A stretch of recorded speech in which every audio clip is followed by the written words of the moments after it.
Test.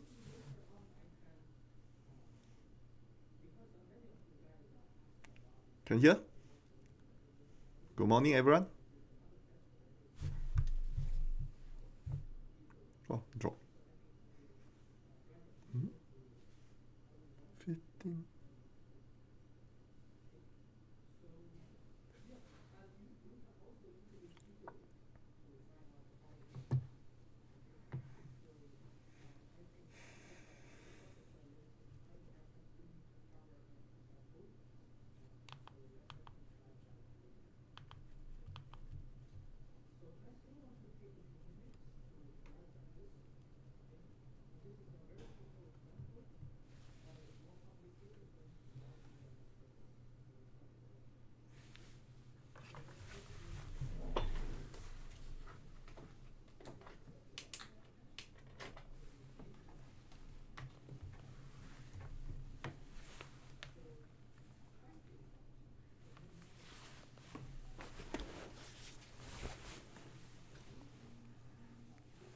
Okay, good. I'll start the lecture around 10:30. Still have 5 minutes.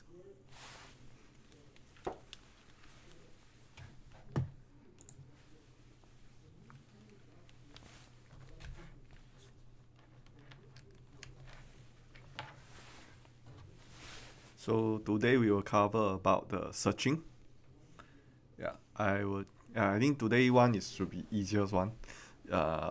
We'll just introduce the linear search and binary search. Then Wednesday lecture will cover. Yeah, that one may be more important. Well, related. I think assignment will based on that to design because linear search and binary search you have learned about it. I think in 1103 you definitely did something about the some linear search.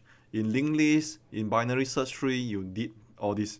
Yeah, so I think this lecture hard, the difficult part should be the analysis part. I think the last two slide. I think yeah, you can see something not that straightforward. And then yeah, implementation for the linear search and binary search should be quite easy. So assignment six, the next one, should be about the hash table. Yeah, more on the hash table part. Yeah.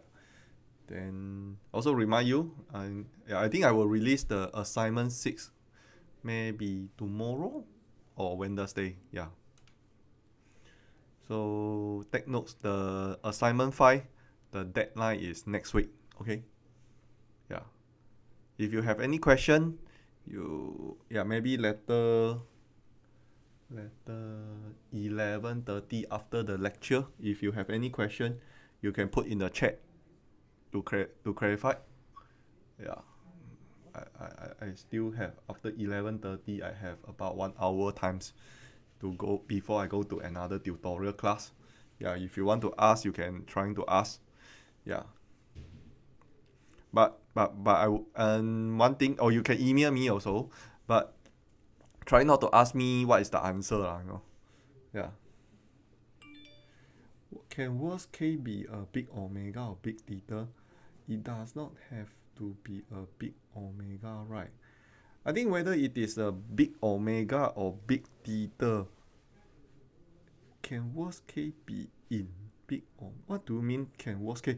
If you're trying to say that given an algorithm, the worst case of this algorithm, can it be in big omega or big theta or even big O? Yeah, it's possible. All of them are possible. Yeah, the problem is like whether when you analyze this particular algorithm in the worst case scenario, how well you know about this worst case scenario, because sometimes they can, although the worst case doesn't mean only one scenario, they can have 10 scenario, 20 scenario are worst case. And or sometimes you really analyze it, but certain thing you cannot determine that whether it is always linear or whether it is always logarithmic, then you may not be able to represent it in the big theta. You may not be able to represent it in big theta. But usually, if you're talking about the worst case scenario, yeah, That's mean you should know what is the situation, what is the complexity exactly. Then using the big theta maybe sound better. If you can have a tightest bound, you know that it's always linear, it's always the time complexity is always linear exactly. Then why you can't use the big theta? And if you use the big omega, you can say it's nothing wrong, but it's just not well represent the time complexity. Yeah, it's not well represent your understanding. Because you represent it in big omega, which means you only know that the thing won't worse than that. Yeah, but doesn't mean you really know the worst case scenario, whether what is the upper bound, you know. Okay, so let us start today's lecture. So today we will cover about the searching algorithm. So actually this lecture, yeah, maybe will be quite short. It's nothing special. I will just cover two very simple searching algorithm, very typical searching algorithm, sequential search and binary search. Then the hashing part will cover in, I guess should be Wednesday. Yeah, that one will be, I would say, more important. It's something maybe new to you. Sequential search, binary search. When you learn linked list, you definitely all the time you are doing sequential search. Yeah. Then when you learn the binary search tree, actually that is as its name is a binary search. Yeah. So generally speaking, in short, actually sequential search is a kind of a exhaustive algorithm, or you can say it's a very naive algorithm. They just try out to search every item. Yeah. Then binary search, okay. In different book, I think online resource, all this, they normally will say that binary search is a divide and conquer algorithm. Yeah, it depends how you define divide and conquer. Earlier years we also talked this is binary search is a divide and conquer. Yeah, but some book, I think in one of the textbook, actually they call it is a decrease and conquer. Okay, what is the difference between divide and conquer and decrease and conquer in that particular book? Okay, divide and conquer, generally speaking, is trying to divide the problem into several smaller sub problem, and having the same condition, same problem, just the problem size becomes smaller, and then you're trying to solve each of them. You divide them into smaller sub problem, and then you divide it, and then you solve each of them. You solve each of them, then you merge it back, then you solve the bigger problem. Okay, that is so-called the divide and conquer strategy. And here, decrease and conquer, what does it mean? Decrease and conquer is trying to divide the problem into smaller sub-problem. Yeah, smaller sub-problem. But they may not do every one of them. They only they will reduce. You actually your problem becomes smaller because you only select one of the sub-problem and trying to solve it. Yeah, so that is what they means here is decrease and conquer. Yeah. So binary, as I said, binary search tree actually is one of the way to implement binary search. Yeah. So yes, merge sort is the one which falling into a divide and conquer, which we will learn in 2101. Yeah, sorting. Yeah, school already designed the syllabus. Sorting will be covered in the 2101. So I will not cover it. Otherwise, you will repeat the same thing in 2101 again. Yeah. Merge sort will trying to divide the problem into several sub-problem, and then you do the sorting for each sub-problem, and then after that you merge it back. Yeah, then you solve the bigger sorting problem. So that is divide and conquer. So yeah, I think I like this, the book saying that this is a decrease and conquer. I think sound better. Yeah, give you another name maybe. Yeah, so decrease and conquer is they divide, but they not solve every one of them. Every sub-problem, they only solve one of them. It's good enough already for you to find out the answer. Yeah. So that is the what I want to clarify, because you online search again, yeah, a lot of online just said this a divide and conquer. Actually, a lot of time they also don't know what is divide and conquer. Just like your assignment file, a lot of people trying to Google search, then get the online resource, but they didn't realize that online answer is not correct. Yeah, just now, just someone email me, yeah, said online, said, yeah, that answer is correct. Yeah, I'm wrong. It's not I said right or wrong, you know, and also not the online said right or wrong. Sometimes you need to judge which is more makes sense. So for assignment 5, when you want to verify your answer whether it's correct or not correct, actually it's quite simple. You just reverse back to convert the infix to prefix. Then you just trying to convert it back from prefix to infix, whether the answer is still correct. If you cannot convert it back, that means the answer is not correct. Yeah, cannot be you convert to one expression to another form, then you use the same form trying to reverse back, you cannot get back the answer. Yeah, you cannot get back the original question expression, then that means something wrong with this conversion already.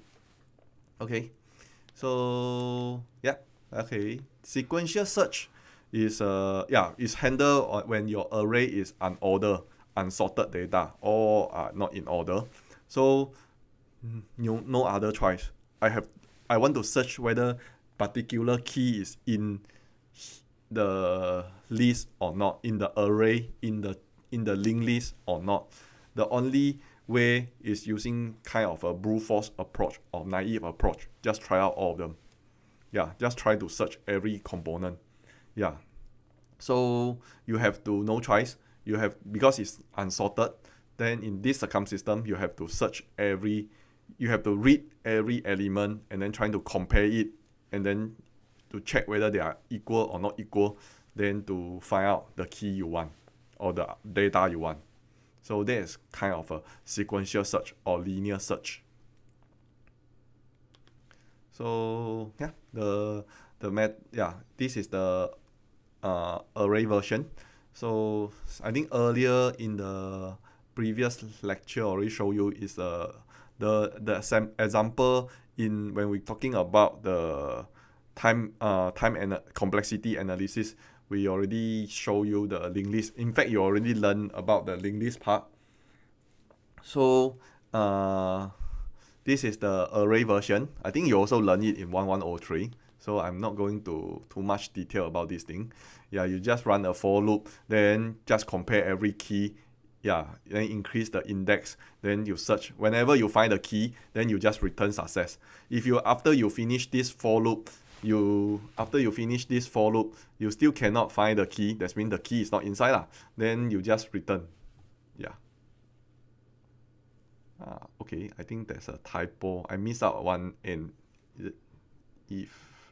Okay, correct. This begin and end is for the for loop. Function begin and end. Okay. So let's say very simple example. I want to find 14. Let's say you don't know where is 14, because computer each time only read one element. So they read 4, no. Yeah, then they read 21, no. Then they read 36, no. Okay, then they read one more number, the next number. Okay, they found it. So they return success in this circumsystem. Yeah.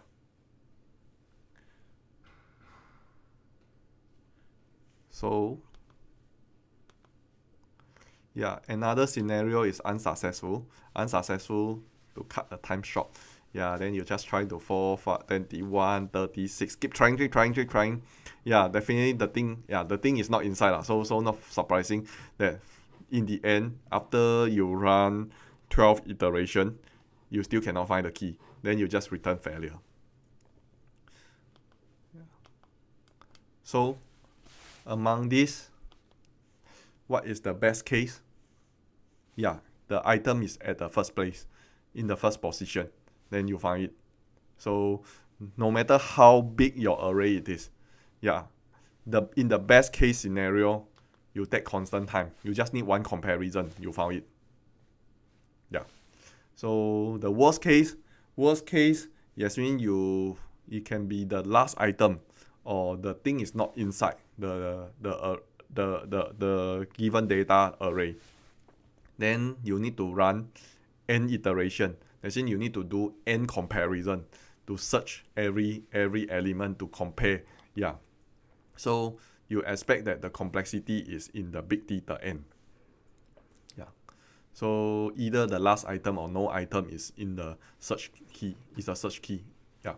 So that should not have any issue. Yeah. Best case, worst case. One thing, best case, worst case is not considered the particular problem size. That means my problem size can be arbitrary number. Yeah, you don't specify like saying that n equal to 10 or n equal to 20. Yeah, so but in this case you can see that your n is equal to whatever number. Your best case always the first item. That means you just need one comparison. Yeah, this statement always true in any problem size. Then worst case, yeah, always the last item. So that means you need to run n iteration. Yeah. So average case. Then what is the average case? Actually, previously already show you in using the linked list example. So not surprising that you need to consider all the possible scenario. It can be first item, can be second item, can be third item, can be 4, 5, 6, 7, 8, 9, 10 to the last item, the n item. So the first item, you do one comparison. The second item, if it appear in the second item, then you need to do two comparison. If it's a third item, you need to do 3 comparison, and so on and so forth. The last item, you need to use n iteration. No item is worse than the last item. In this scenario, that means you run to the last item, you compare. If it's equal, then you return success. If it's not equal, you return fail. So in the array version, you find that actually they are the same. Yeah, it's just success or the last one is return success or fail. Yeah, so it will be the same. Okay, so here we consider, let's say we consider when the key is inside the search array. So if it's inside the search array, what is the average case time complexity? Yeah, like I said, if it's the first item, yeah, depend your position. If it's at I position, then you need to have I comparison. Yeah, so where is my key? So if it's in the first item, you have one comparison. If it's a second item, you need 2 comparison. If it's in the third position, you will take 3 comparison. Then 4, 5, 6, 7, 8, 9, 10. Yeah. The last one will be the n comparison. Yeah. So all scenario, yeah, all this n scenario, yeah, n element, you have n scenario, and yeah, if here we didn't say anything, yeah, it is very fair to say that each case, each scenario have equal probability. That means all of them have the 1 over n. The probability is 1 over n. Yeah. It appears in the first item, second item, third item. Yeah, possible. All are equal. Yeah. There's no any case are special. All scenario is not finite. If all scenario is not finite, in computer, all the thing you want to implement an array, how you can define an array which is infinite. So here basically we consider all are the finite. Again, back to earlier, we already said here the algorithm we considered can be complete in finite times. Yeah. So well, those things cannot complete in finite times. We basically not considered as an algorithm here in this module. Okay. Yeah. I'm not saying don't have these kinds of things, but here we not considered at this moment. I think next level when they consider some deterministic and non-deterministic, so-called, maybe you heard about it, NP hard. Yes. Yeah, there are something more advanced stuff you will consider. But here we make the life simple. We consider everything are finite. Okay. Otherwise very hard to discuss the result here. So yeah. So this one to write it in mathematics form properly in the summation, so I sum, I equal to 1 to n, 1, 2, 3, 4, 5, 6 part n, so it's I, then 1 over n. Okay, this is, take the n is the common term, can take it out. This part, this is a arithmetic series. So the first term plus the last term, then you have n term divide by 2. Okay, this is the formula. Then outer got one more, 1 over n. Cancel. So it's n plus 1 over 2. n plus 1 over 2, not surprising, is a linear. It's a linear function, so it's a big theta n. So not surprising. That's mean best case you take constant time. Worst case, average case, you take linear times to do the search. When the key is not inside the search array, it's always worst case. So since it's always worst case, that means this one also is a linear time.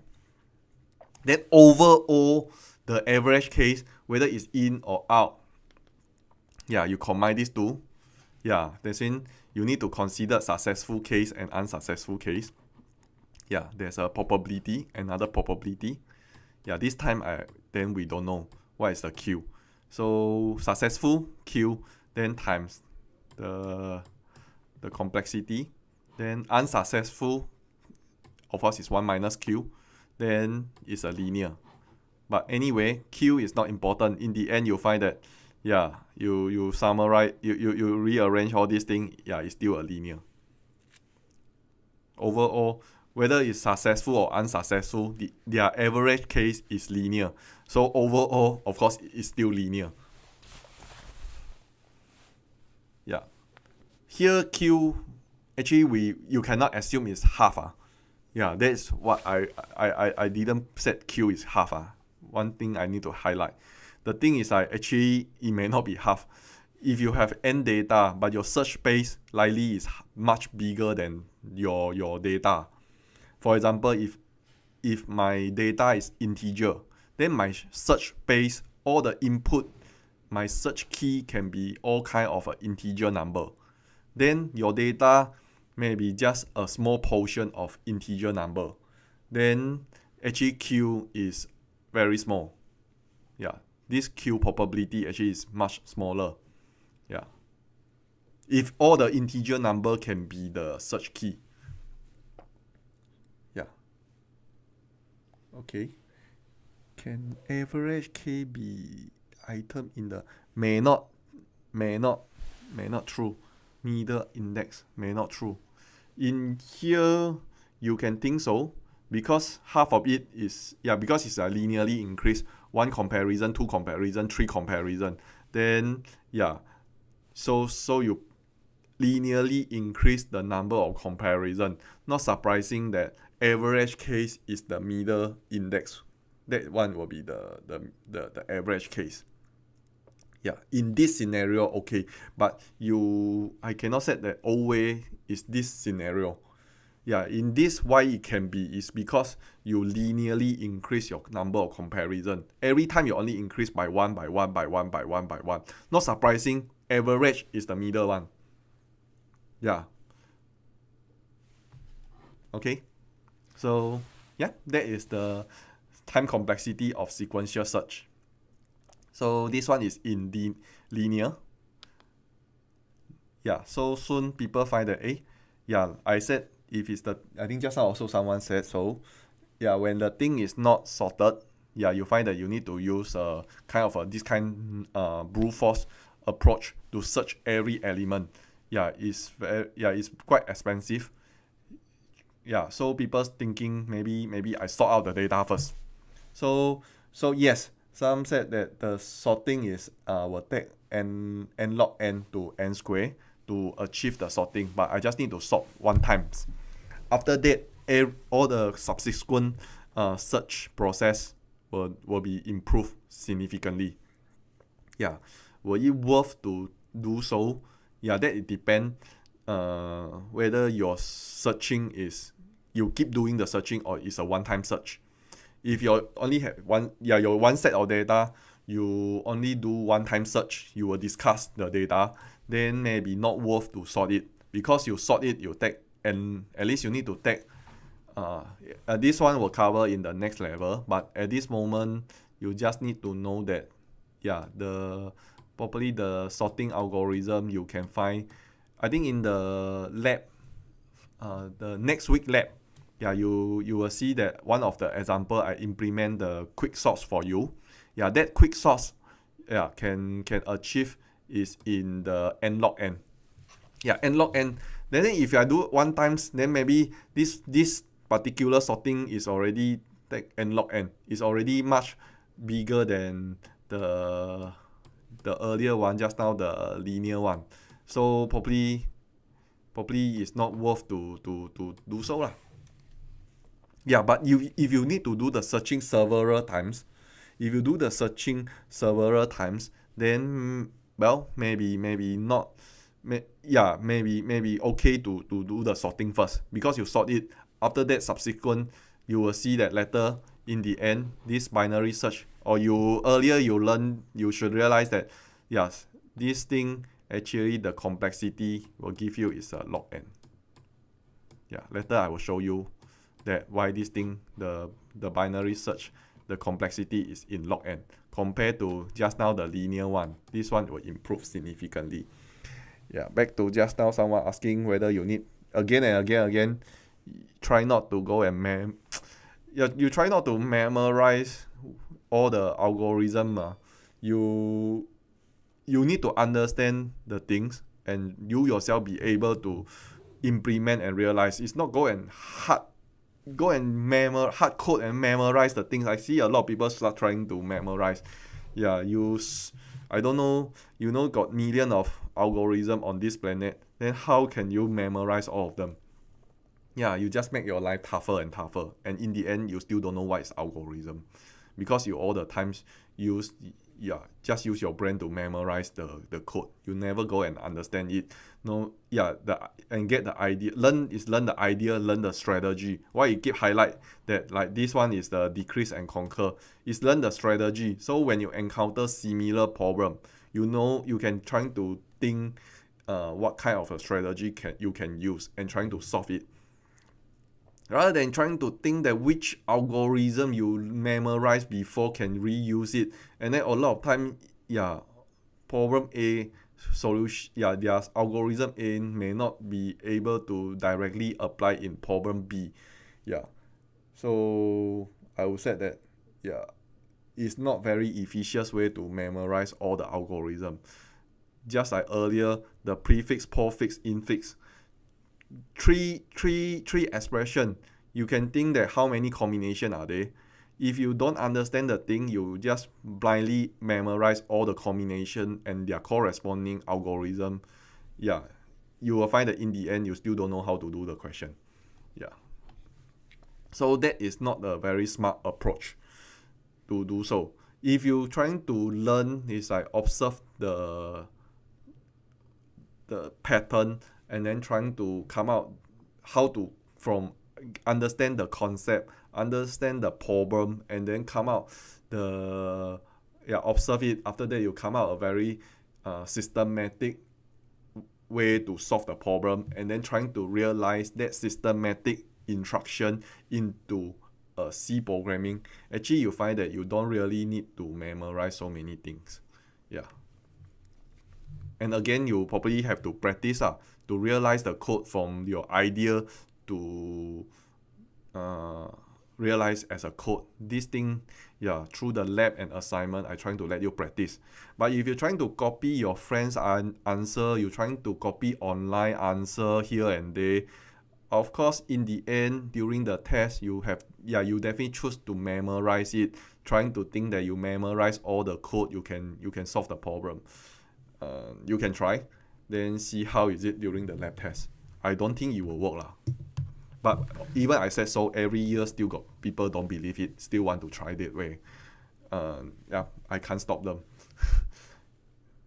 So back to this binary search.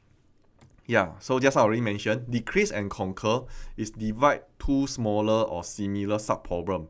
Then, yeah, here binary. So one of them we will not use. We will only focus on the other one, which potential the answer will be there. So we will discuss one of them and keep one.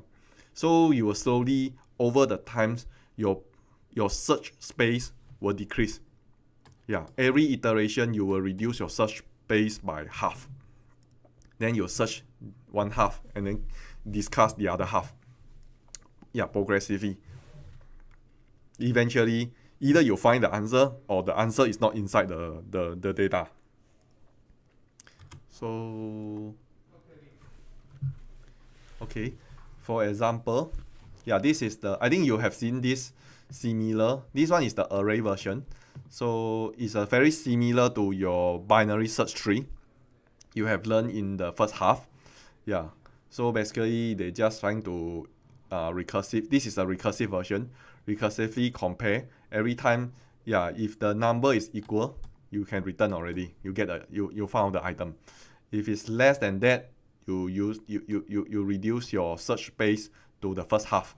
If it's greater than the key is greater than the current midpoint, yeah, then you will use if it's greater, then you will take the upper half. Yeah, if the number is smaller, definitely it's here. If the number is bigger, then you definitely is here. Yeah, so this, for example, you want to search. Okay? Yeah, you want to search the 30. I think you want to search 33. Yeah, so first you have the first index and the last index. Yeah, at the beginning, the first item and last item. So the midpoint is here. You're trying to compare. Yeah, I'm trying to search. Here I'm trying to search 33. So let's say you don't know 33. Yeah, where is it? So it's somewhere here. Later you will know. Yeah. So yeah, you compare. First your midpoint is 53. You compare. 33 is smaller. 33, K is 33. The midpoint is 53. So it's less than that. So you will take your recursive call. You will take this half and then recursive call. So now your last will become here. And then your first will be here. So the midpoint will be 25. The midpoint will be 25 here. Yeah, this one. So 25, okay, this time round, 33 is greater than 25. So you will take this half and carry on your search. So basically all this will be discussed. Yeah, you can see that this is so-called decrease and conquer. You keep decreasing the things. Yeah. So then now become first is here, last is here. Then your midpoint will be here. You are trying to compare 43 and 33. So 33 is less than 43. So yeah, this you will take the lower half. Yeah, only left one element. Then one element you still compare. Yeah, just nice that you found it. Then you will return. You will run this line and return. Yeah. So that is binary search. Exactly what you learn. Yeah, nothing special. It's exactly same as what you learned in the first half, the binary search tree. Yeah, just like instead of using the tree structure, here use the array structure. Yeah, there's no different one.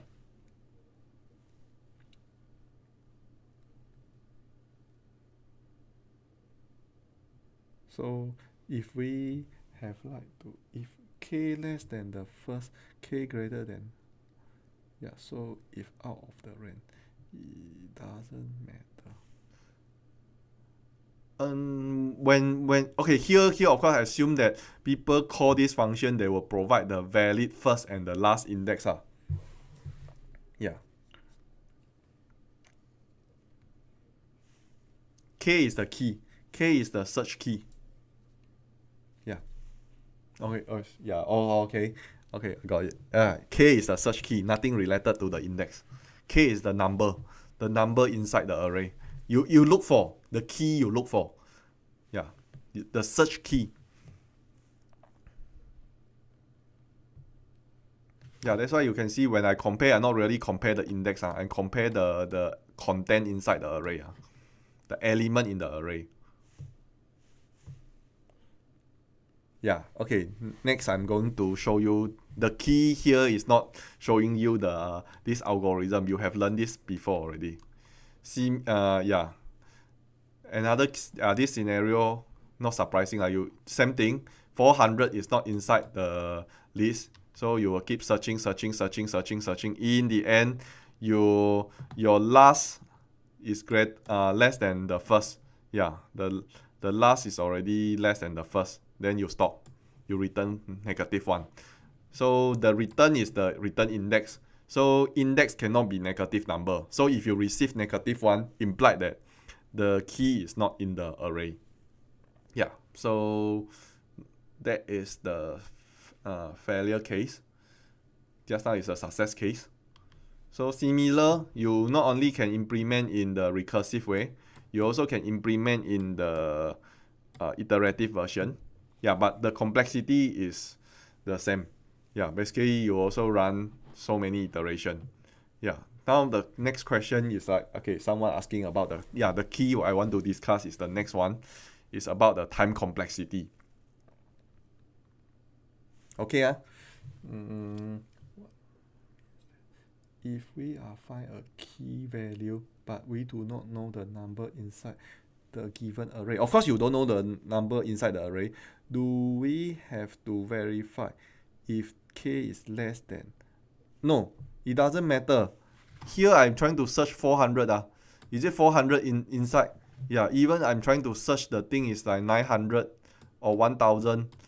Yeah, or negative. It also can be, your k also can be -100.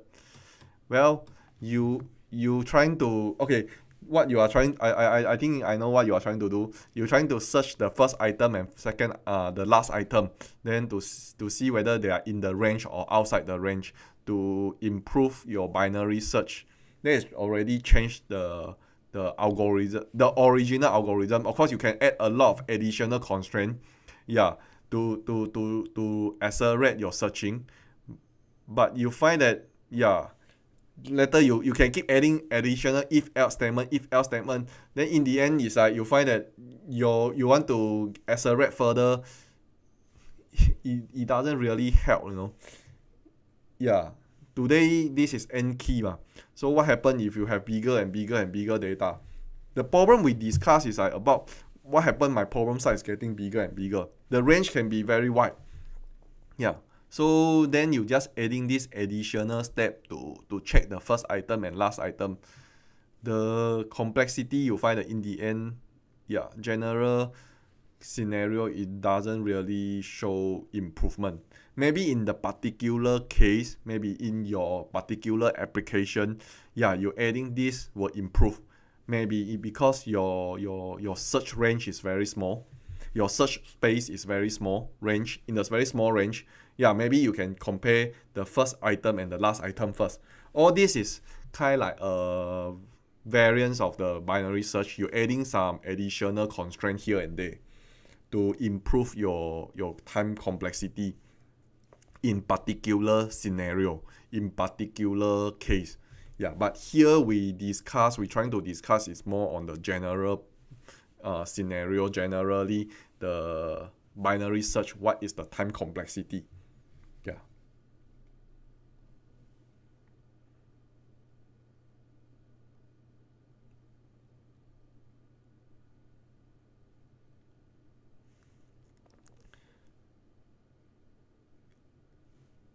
When you add the k less than first, k greater than last, if step. First k is the key. I guess you are trying to talk the first and the last element. Okay, the runtime size. Yeah, okay, next you see the time complexity. Yeah, what is the worst case scenario? Yeah, this is the worst case scenario. The key is not inside the, what is the, yeah.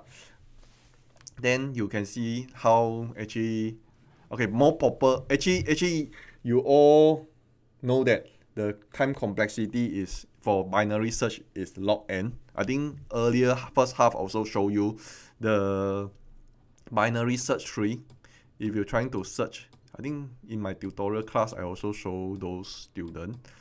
Yeah, similarly the height, I think they cover in the lecture also that the height of the tree, is log n. Then you do the search. Every level you only do one search. So not surprising that you take log n iteration. You already can find, either you find the key or not find the key. So but proper way to derive it out, what is to prove that the binary search in need, that in especially in the worst case scenario, it is log n. How people prove it. So okay, this part is all the constant comparison. Let's say it's take in constant time. Here we considered the number of comparison. How many comparison do we need to find the key in the worst case scenario?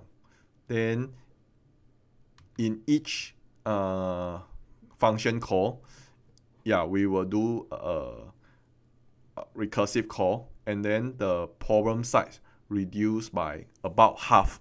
I have to say about half, because actually I already searched one key. So actually it's divided by 2. Minus 1. Okay, but this minus 1 I ignore here, so that it's easier for me to derive. But it doesn't matter, because I mean, you find that actually that minus 1 is quite small. By right here should have a minus 1. But here I just ignore the minus 1. So I only considered n over 2. So overall, the recurrent equation is Tn. Inside the Tn, I think I have, inside the Tn, you did one of them, not two. So you only do one recursive. So it's only one recursive call. And in the function call itself, you do some comparison. Okay, let's say it's called C. Or you can put 1 also fine. There's been one comparison. So here I just put a constant times C to represent that I only do some simple primitive operation in each function call. Then, so in this divide by 2 scenario, you enter the function recursively again. So not surprising, the problem reduced by half. Then you will do one comparison and further reduce the problem size by half. So become n over 2 square. Then, so just now already do 1. Then here you do 1 more times. So you already do 2 comparison. So the problem size already reduced by to 1/4. So you carry on. Become 2 power to 3. You do 1 more times. So you got 3 comparison. You do 1 more time, keep doing. When will you stop? So you expect that you do k times, you got k comparison. But when will you stop? What is the k? So when you only left one element, that probably is the last iteration already, whether it is the item or not. So if you have 2 items, you still can run one more iteration, right? So if you have 2 items, you expect that there are a few scenarios. If you have 2 items, I think you keep doing this, there are 2 scenarios. One scenario is like, in the end, you only left 2 items. Your first and the last is here. This scenario. Another scenario is like your first and the last are the same item. First and the last. Depend your array size is even or odd. Right. So you can see that, this one still can do. If you compare 2, then you will find that the midpoint divide by 2. First plus last divide by 2. You still get, you still can do 1 more times. So you still can do 1 more times. So you expect that as long as my n over 2 power to k is less than 2, greater or equal to 1, I definitely can run 1 more iteration.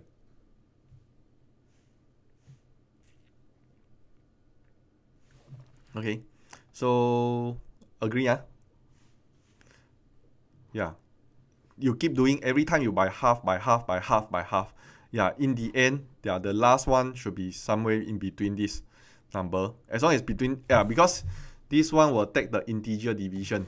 So when they take the integer division, yeah, integer number, first is integer, divide by 2. So if you get something 1.5, no, something like, yeah, 1.5, yeah, you divide, you get 1.5. Actually, this thing will take the floor, will give you 1. Yeah, that is the, yeah, the integer division result in C programming. In any programming, normally integer division will give you they will take the floor, so they only give you 1. So as long as it's a little bit lesser than 2, 1.9, 1.8, 1.7, 1.9999999, yeah, all this thing will return 1. Yeah, in this scenario. So if you rearrange this thing, yeah, take the, yeah, not surprising that log 2n come out. Yeah, so you take the log for each size. Yeah, this is, so you'll find that what I'm trying to set is like your k is the floor function of the log 2n. Yeah, so yeah, I still need to, I still able to, yeah, when it's equal to 1, n over 2k equal to 1, I still can run one more times. Yeah, so I still got one more comparison I need to do to check whether the last whether this item is the key or not. I still need to do one more comparison. So overall should be k plus 1 comparison. Yeah, so that is the time complexity. But never mind, whether the last one you compare or not compare, in the end you already can see that this thing is the log 2n, the time complexity. Yeah. Someone have any question? Do we have to specify the base? Okay, answer the first one. Qi Xiang said, yeah, do we need to specify the base of the log? Actually, whether, yeah, here of course I do the derivation. I haven't represent it in the big O or big theta or big omega. I trying to follow the mathematics. I take the natural log 2, then not natural log, the log base 2. Okay, so I still keep the base properly, but later when you represent into the big O notation, not really. Yeah, not really need. Yeah, the reason very simple. Again, I think this should be your O-level max. And I also put this mathematics revision in the week 1 notes. In the very week 1, we already put these notes there. I don't know how many people really read it. Yeah, actually, you can easily change the base. Yeah, B over log C. Let's say C is some constant. A also some constant. Yeah, so you change the base. Actually, this is some constant number. It's just some constant number. I don't know what's this constant number, but it's just a constant number. So you find that it doesn't matter. You change the base, you just multiply some constant only. So yeah, basically all these constant can be ignored. So that means you can easily, in the big O, big theta, big omega, actually you can change the base easily. Okay, so after you got this, another property of the floor function, you can see that if you, definition based on this thing, the floor function is this. Yeah, log 2n is less than k plus 1, greater or equal to k. Actually here, yeah, same thing. Then you reverse back, you also can rewrite it in 2 power to k less than, which is this one. Yeah, but if you, you can use this property from here to here plus 1, then this will be m plus 1 will be greater than 2 power to k, less than or equal to 2 power to k plus 1. Very simple. Let's say your k equal to 4. Yeah, so k equal to 4, that means n must be n. Let's say I said n less than 2 power to 5, which is 2 power to 5 is 32. 2 power to 4 is 16. So that means n should be some number between 16, should be in some number 16, including 16 to 31. If n is an integer number, so it must be integer number, cannot be floating number, must be integer number. If this is an integer number, n is integer number, here, yes, n is an integer number, no problem. Okay, so m plus 1, that means m plus 1, that means the range is m plus 1 should be in, must be in plus 1, that means must be in, the smallest one is 16, so plus 1, that means the range will be from 17 to 32. Yeah, correct. So this statement is correct. Actually, this from here to here, n must be integer. If n is an integer, then this statement, yeah, is from this step to this step is correct. Okay. Yeah. So, yeah, again, I can take the log from all of them. Then you will find that, yeah, this time become a ceiling function. Yeah, just now it's a floor function. Now become a ceiling function. Okay, it's equal to k plus 1. Yeah. So, implied that actually, yeah, this one and this one are equivalent. Yeah, these two you can write in this way or write in this way. Well, not so important. Just to let you know that floor function and ceiling function, when n is an integer number, then you have this kind of property. But in the end, regardless which one, yeah, in the end, you conclude that it's in big theta log 2n. Right, in big theta. Is there a different, or we can just drop the base? Like I said earlier, yeah, you drop the base, you write in base 10, you write in base whatever, again and again. Why is pen? Yeah, this thing equivalent, right? Even I said this thing is this, nothing wrong, right? Yeah, I write in this way. I write in, even I said natural log also can.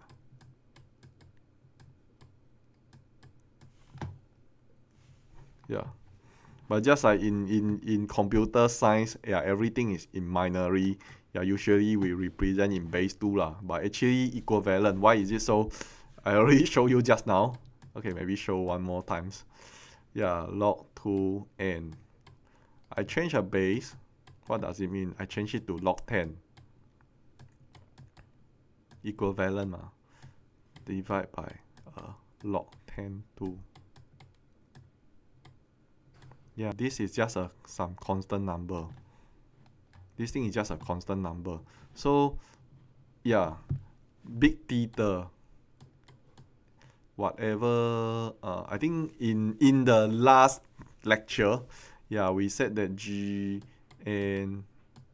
will be equal to big theta. Can I say so? Cgn, yeah.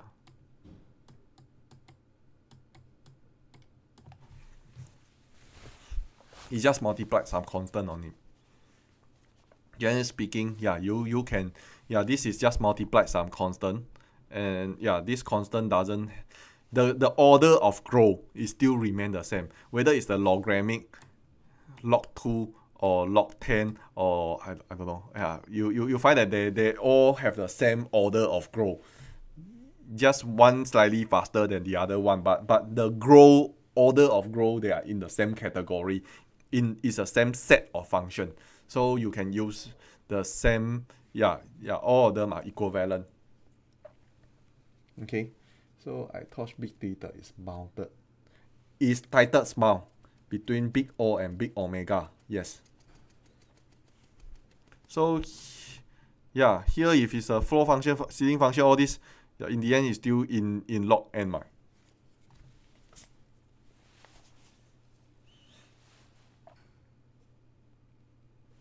So in those big fun, can we just, okay, then why is it big theta, not big O, big O? Yeah, because here I'm talking about the worst case. Okay, I consider the worst case. Yeah, in worst case, what is the worst case means? When the key is not inside the list. Yeah, that particular scenario. And then now I'm trying to analyze in that particular scenario and analyze. Yeah. So always your worst case scenario is log 2n. You take log 2n iteration, yes, number of this amount of search, this amount of comparison, then you can't find the key. Then that is the worst case. Always true, right?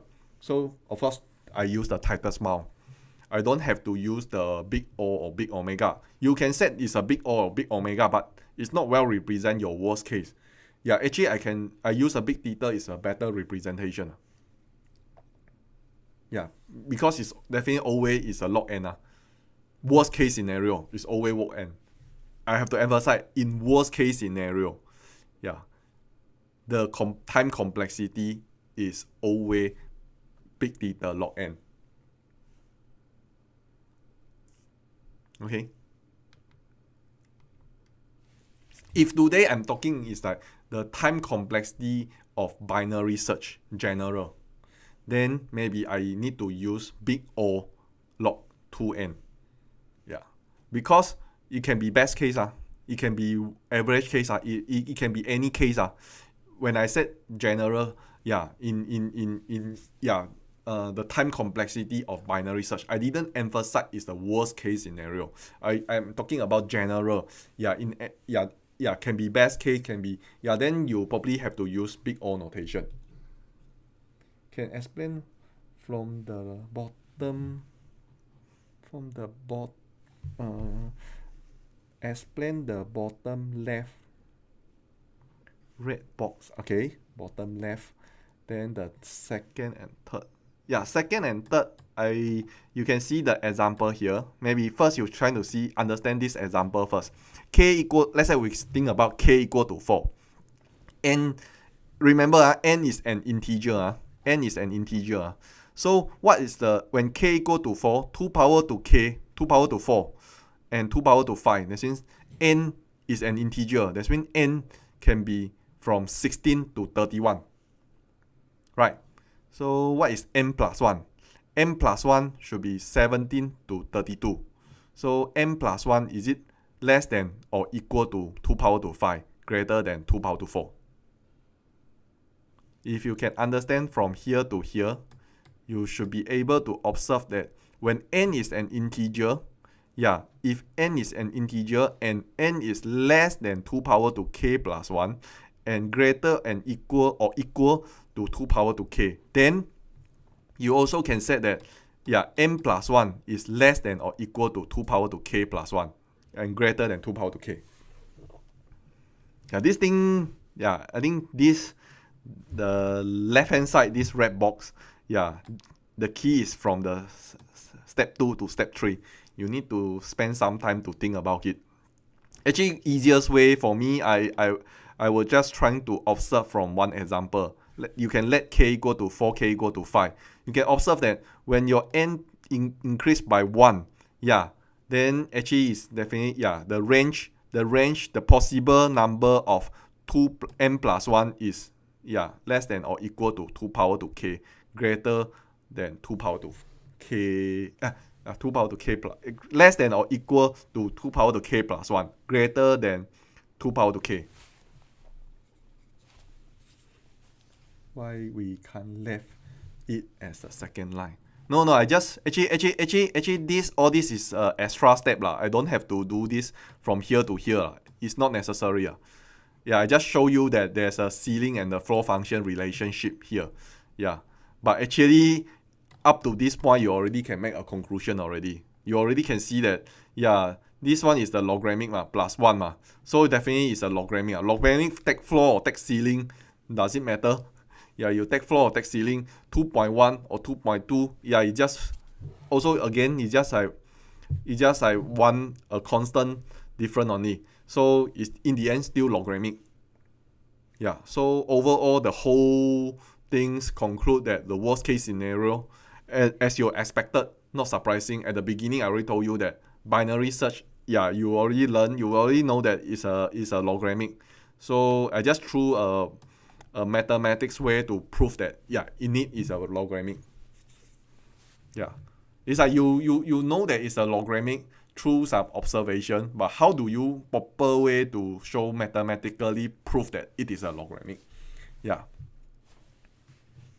Okay. So here just show you some property between some ceiling function and floor function. Yeah. And show you that you got the idea. You know that it's a logarithmic, but how do you prove that it is indeed a logarithmic? Yeah. How to derive from the recurrent equation and then come out the answer to prove that indeed it is a logarithmic. You cannot just trying to, from mathematics point of view, from proper proof point of view, you cannot like try one case, two case, and then make a conclusion saying that you try one times, two times, then you find that this is the logarithmic, then the answer should be logarithmic. Yeah, that is not the right way to prove the time complexity of your algorithm. Yeah. Of course, normally we derive all these things. What you didn't see people do is like before that they definitely will try some cases first to observe it and then get some idea and then trying to prove their idea is correct. Yeah. It's no magic that people really can just like anyhow just write all this equation and then suddenly pop out, it's a logarithmic or so this answer.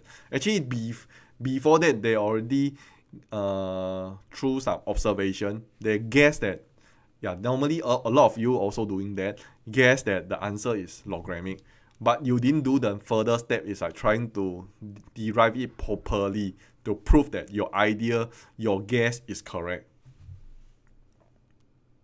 Yeah, here is I'm trying to show you that is the thing. In the tutorial, I'm also trying to let you see that how people prove the things. Yeah. And then this is not the most difficult part. The next one is, okay, what is again, same thing, average case. You need to consider all the scenario. All the possible scenario. So you can, of course, not suggesting that search can be success, can be unsuccess. So unsuccess case is the worst case. Just now you already see.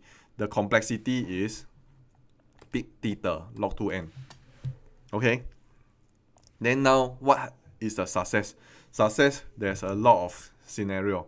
Let us first assume. I need to make some assumption. Otherwise, very hard to derive the things. Okay, I trying to assume that my n is 2 power to k minus 1. That means 2 power to k minus 1 should be when k equal to 3 is 7, 30, then 15, or 31, or 63, etc. etc. Let's say we assume that n is this kind of number first. Okay, then if you observe that, let's say k equal to 3, I threw some observation. Best case scenario, just nice that this thing is here. The search key is 4. Then I just need one comparison. I found it. This is one of the possible successful case, which is the best case. Then, not only this, then if it's 2 or 6, if my search key is 2 or 6, then you will take 2 comparison. Because I need to first compare this one first. And then we will compare here. So take 2 comparison. If my search key is 1, 3, 5, 7, then you will take me 3 comparison.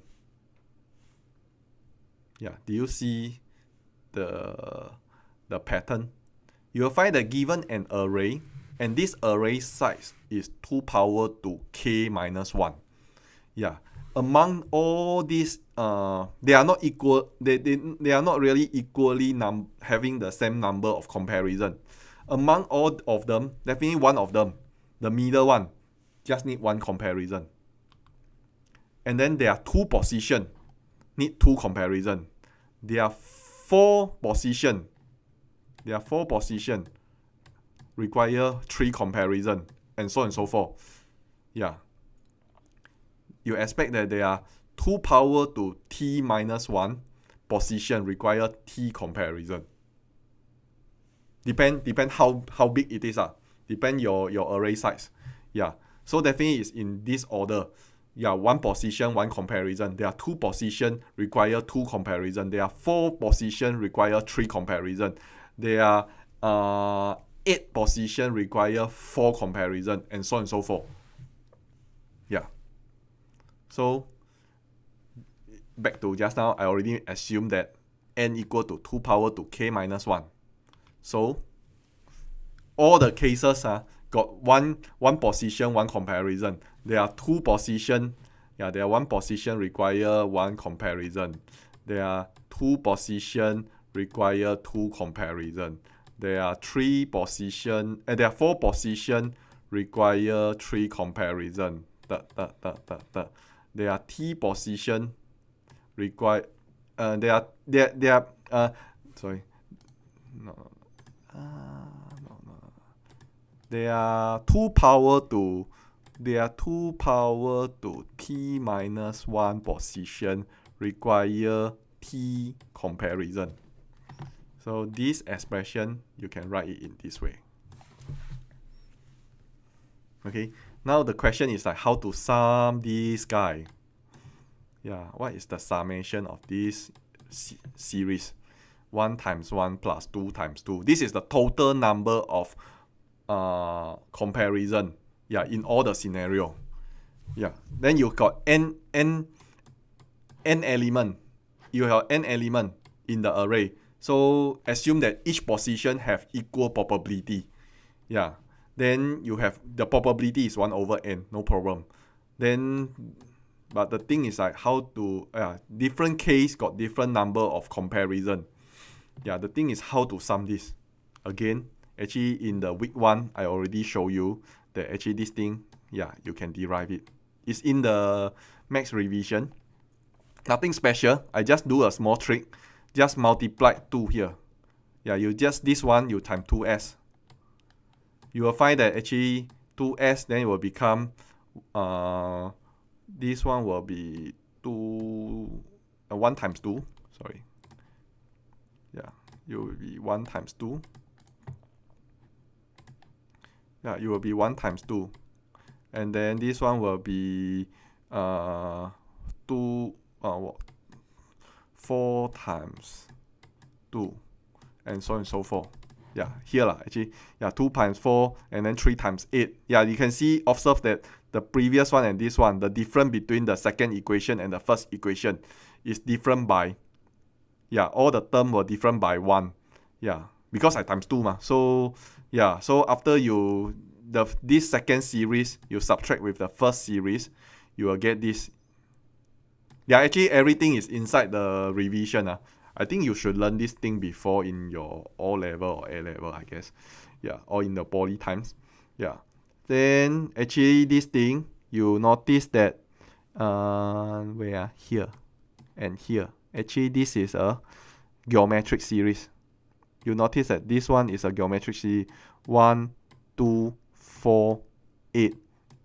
It's a geometric series, 2 power to k. So the summation of this part is minus 2 power to k plus 1. Then behind got one more term, k times 2 power to k. So rearrange all these things. Then this series is 2 power to k times k minus 1 plus 1. So I know that this part is k minus 1 2 power to k. No, sorry, more precisely. This summation series is k minus 1 times 2 power to k plus 1 divided by n. Okay? So, not surprising. Then k, what is k? K, you know that n equal to 2 power to k minus 1. So, k should be log 2n plus 1 minus 1 times this. Then you rearrange all this. Again, not surprising in the end. Among this one log divide by n. This one is constant. So in the end, again, this one actually is still big theta log 2n. So whether it's the average case or worst case, all of them are log 2n. Okay, so you find that binary search, average case, worst case, or all are log 2n.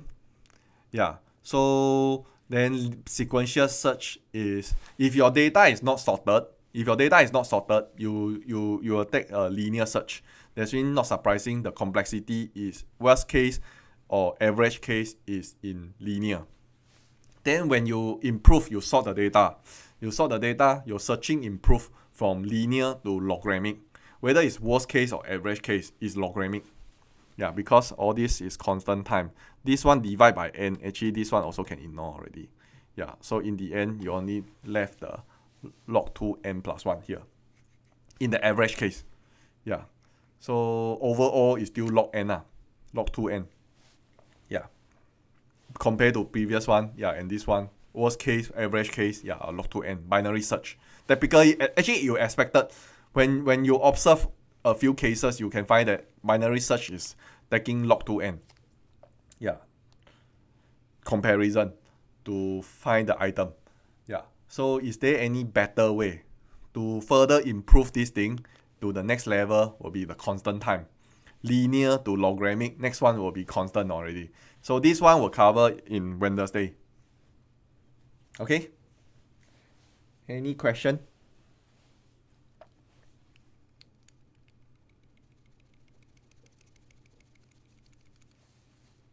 Yeah, the key today, I think, is the last two slides. The previous, earlier, all the linear search, binary search, you all should know. Is there any reason why we can't left as the second line? Why we can't left as a second line? You are talking about, I'm not too sure whether your guess is here. Yeah, you have to derive it. You cannot stop at the halfway. Then got k, got n, got all this unknown here and there. Yeah, by right, more complete, you should go through the whole things. Yeah, because you stop at the second lines, this thing you cannot say anything. I cannot make any conclusion. At least I, in the end, reach here, I know that this is a logarithmic. Any question? Okay, explain the 2 minus 1 part again. 2 minus 1. Oh, here. Okay, I think a lot of people, in fact, it's in the max. Actually, this part is abstract from the max revision lecture notes I given to you in the week 1. So first you have this series. Yeah, this series is 1 times 1 plus 2 times 2 plus 3 times 4 plus 4 times 8. Actually, you notice that one of them is linearly increased. It's arithmetic. Then the other one is geometric. 2, 4, 8 to 2 power to k minus 1. Yeah, so it's the arithmetic and geometric combination. Okay, when you encounter this kind series, how do you solve it? I don't go and memorize the formula. Okay, so I don't take this as a formula to memorize it. Again, that's why my way, I don't memorize the algorithm. I don't memorize the formula. I think that is typical. We learn mathematics and my view lah. Some people insist want to memorize all the formula. Maybe you good in memorize those things. I don't know. You can try. Yeah.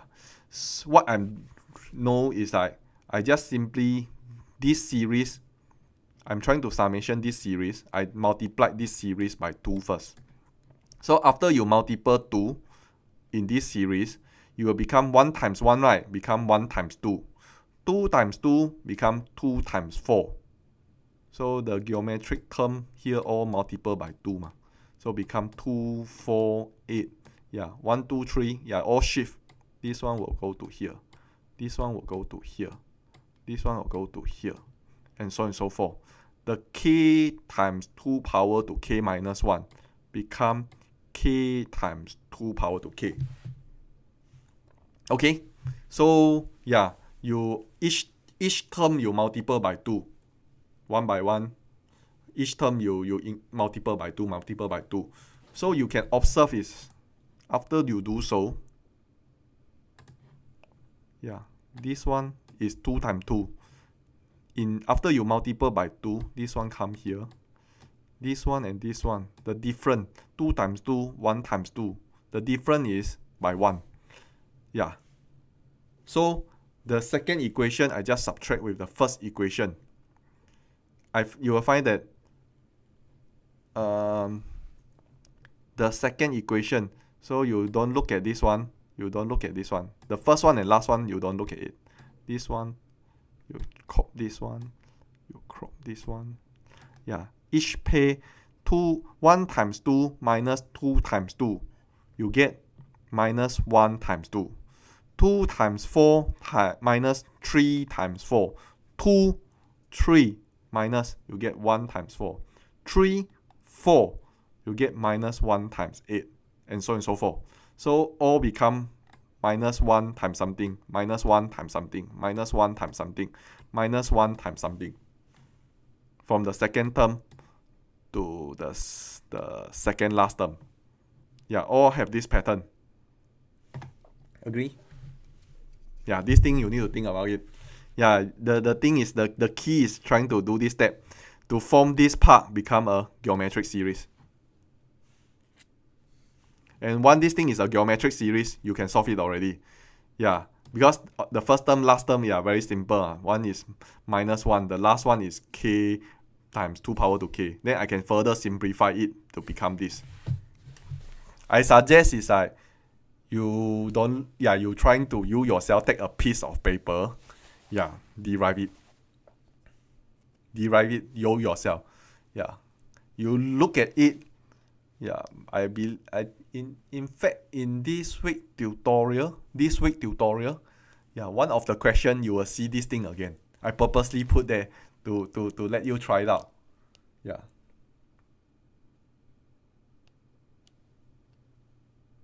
Can explain the previous, how the previous one, back to previous one.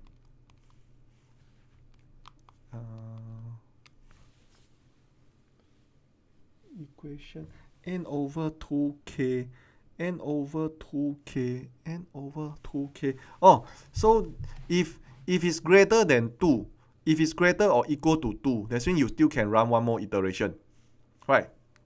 If this thing is 2, that means you still can recursive call one more time. You still can divide by 2.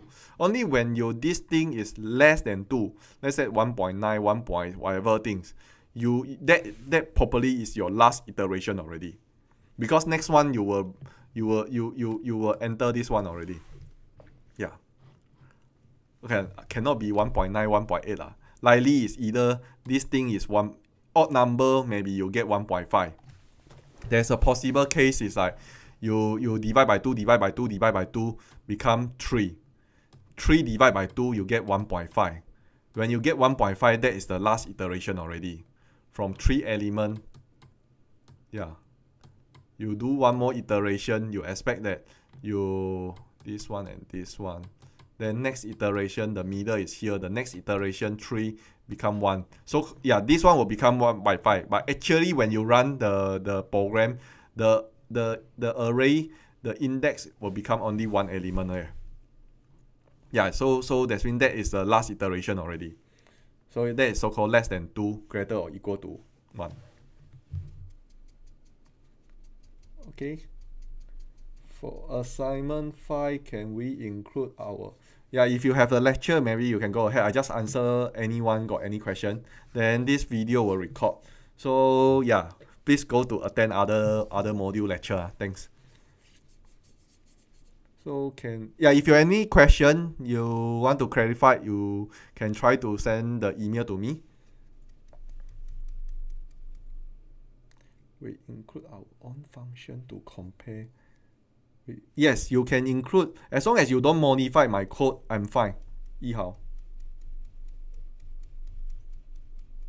You don't modify my code. Yeah, you can declare some small function to help you. It is okay. Yeah, as long as that function is just used for your own purpose. Yeah, you are not doing any kind of a cheating. Cheating in the form like you modify my program or something like that. Whatever kind of a... Yeah, you're not trying to solve the problem. You're trying to cheat the system that then that is not allowed. But you trying to declare some small function to assist you to solving the problem. Well, of course, typically, normally we do so in practice also. Yeah, we can't write everything in we can write everything in one function, but it's not very good to do so. We want to reuse certain part again and again and again. Yeah, sometimes we will declare some small function to help us. That is quite practical things to do. So yeah, no problem. Okay. Any further question? If not, please go to attend other course lecture. Okay. No problem. Then that's all today. Thank you.